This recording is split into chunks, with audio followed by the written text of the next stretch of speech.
Surveyor Tejeshwar murder కేసులో సంచలన నిజాలు వెలుగులోకి వస్తున్నాయి. ఈ నెల 17న తేజేశ్వర్ ను ల్యాండ్ సర్వే పేరుతో నగేష్, పరశురాం, రాజు అనే ముగ్గురు వ్యక్తులు ఇంట్లోంచి బయటకు పిలిచారు.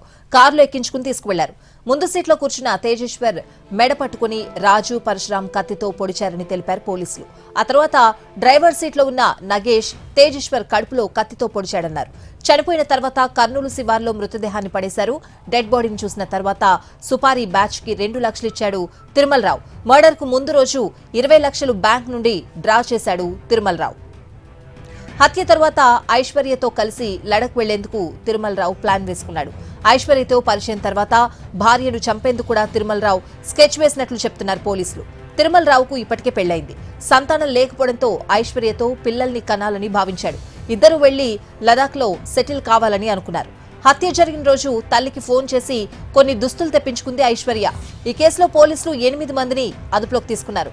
తిరుమలరావు కోసం 4 బృందాలు గాలింపు చర్యలు చేపట్టాయి. ఆయన cell phone signal Shamshabad airport వరకు వచ్చాగింది.